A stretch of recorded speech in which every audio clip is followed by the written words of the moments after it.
Welcome to the second and last part of Lesson 66, Lesson 66b. We're going to talk about phase shifts and period changes. So what that means is we're shifting from left to right on the x-axis, and we're also changing the length of the wave or the period. Now, a typical period is 360 degrees, so we're always going to refer back to that whenever we need to figure out what is this period's coefficient.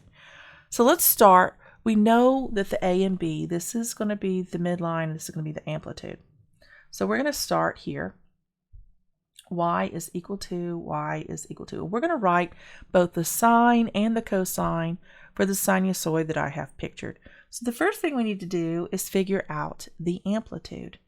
And you know, with a sinusoid, we can decide, do we want to do it as positive or negative?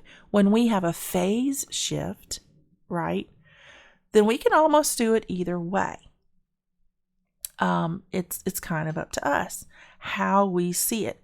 The preference is to always write it positive. That's the preference. It's a lot easier to see when you write it as a positive instead of a negative. The only time it's clearly negative is when you have the midline crossing the y-axis, or you have the amplitude at the y-axis. If you have the amplitude or the midline at the y-axis, then you can definitively declare that it is indeed a negative. If it crosses the midline at the y-axis and then it immediately goes down, then you can definitively say it is negative. If it is crossing at the positive amplitude, or the negative amplitude, you can definitively say it is negative. But when you have a phase shift of a sinusoid, it is typical to write it as a positive phase shift. So that's what we're going to do. We're going to write it with a positive amplitude, and we are going to go from there.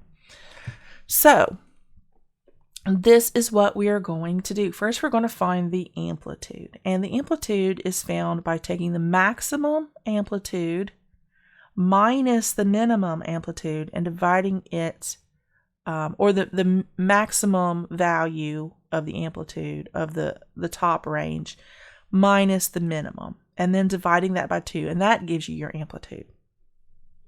So 7 minus a negative 1 is 8, divided by 2 gives us an amplitude of 4, and we're going to call that a positive 4. All right, so now that I have that, I can subtract that value from my maximum, and that's going to give me my midline. And 7 minus 4 is going to give me a midline of 3. So this is my midline. That is my midline. So 3 and 3. So now we have both the midline, or the axis, and the amplitude for both the sine and the cosine. And it's kind of cool that both of these are the same regardless of the fact that it's sine and cosine. So now we need to find the coefficient that is our period change.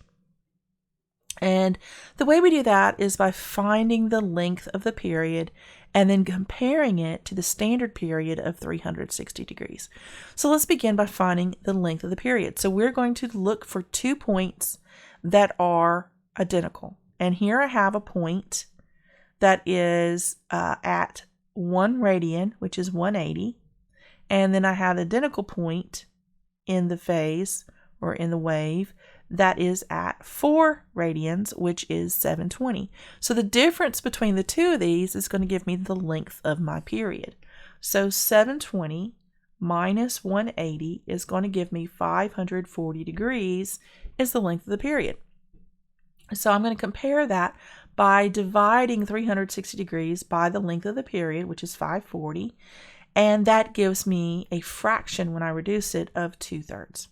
That is my coefficient, or my letter C, for this sinusoid. So we put that right here, 2/3, 2/3.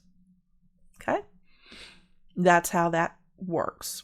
This is the length of the period, and we take 360 and divide it by the length of the period, and that gives me the coefficient.